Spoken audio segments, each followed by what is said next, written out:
Hi everyone, I am at Westwind Farms where Dede Spicher worked on June 4th, 2010. She started working there about a month prior to Kyron's disappearance. This is the main entrance right here to Westwind Farms, and this is the west side of the property. And Dede says on Blink on Crime interview that she was working the far end of the property close to the road. This is the far west corner close to the road. I just wanted to show you the west side of Westwind Farms. Okay, this is the main entrance to Westwind Farms right here off of Old Germantown Road.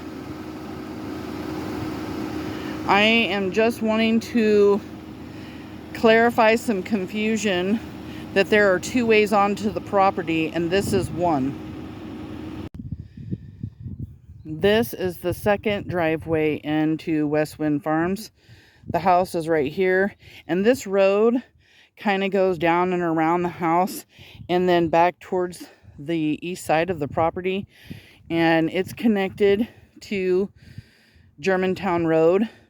There are a couple more of these gates along this fence line. So at one time, there actually could have been more entrances into Westwind Farms.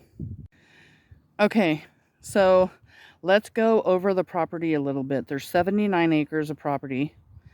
And I know at one point, 20 acres was made into a conservation project, and you legally cannot cut down trees in that area.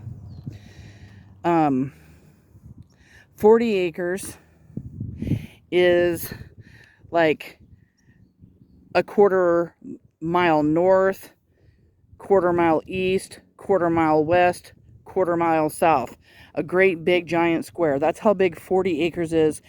That's the main perimeter of this area, is the 40 acres. The rest of it is a lot of woods, a lot of blackberries, and everything like that. So very thick wooded area.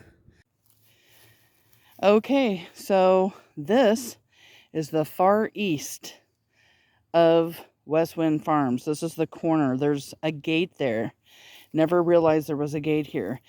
Now the house is right over here to Westwind Farms.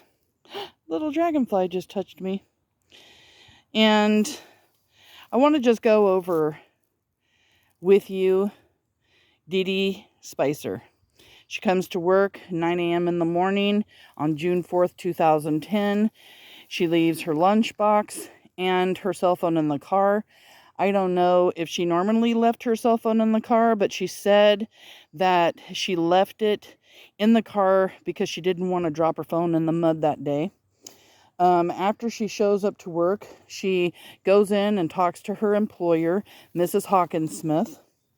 She gets her duties for the day and was also invited for the first time by her co-workers and Miss Hockinsmith for lunch. And there was an event going on, a big tour going on June 5th, the very next day. So I'm sure whatever work Mrs. Hockinsmith gave her, it was to do something, you know, for that event. You're going to have vendors coming up here. You've got people doing flower baskets. You have them setting up tables and, you know, preparing, making the property look nice for a bunch of people to come onto the property and look at your property. So lunchtime rolls around and the co-workers are trying to find Dede. Miss Hockinsmith tried calling her. The co-workers tried hollering for her. They could not get a hold of her on her cell phone. They couldn't find her on the property, and she never answered back to their callings. Now, Dede, on her interview on Blink on Crime, said that she was at the far end of the property, close to the road. This corner is close to the road. And if you go up this hill, not even an eighth of a mile, it's going to take you to Germantown Road. This is Old Germantown Road. And right when you get to Germantown Road, if you were to go north from there, not even a block is a stop sign, and that's going to be Skyline Boulevard. And then if you take a left at that stop sign, you're only about 8 minutes to 10 minutes away from Skyline Elementary School, just to give you a little bit of perspective there. Now, they need to find Dede. She could have fallen in a hole here. She could have hurt herself somewhere on this property. But nobody could find her. In the beginning, they said that Dede was missing from 10 a.m. in the morning until 1 p.m. And then it went from that to 11:15 to 1 p.m. So a little over 90 minutes. Nobody knows why the time changed. She said that a vendor saw her. I have speculated several times that maybe MCSO talked to that vendor and did give her an alibi for a specific amount of time, but she was still unaccounted for from 11:15 to 1 p.m. Now,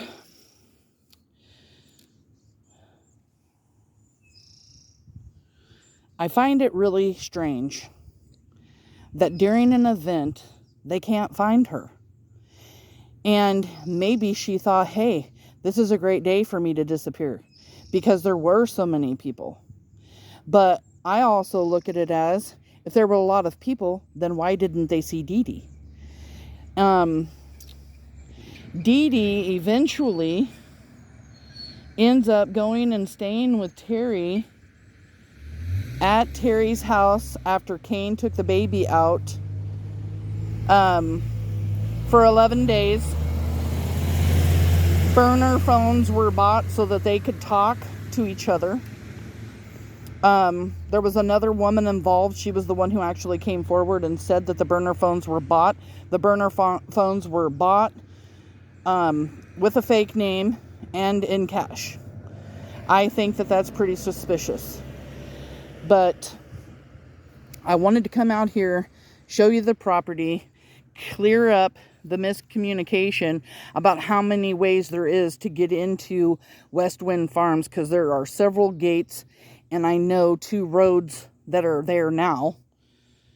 But if you guys seen anything, Desiree Young posted that on her Facebook that 2 women were seen. She said Dede and Terri were seen passing things from one truck to another.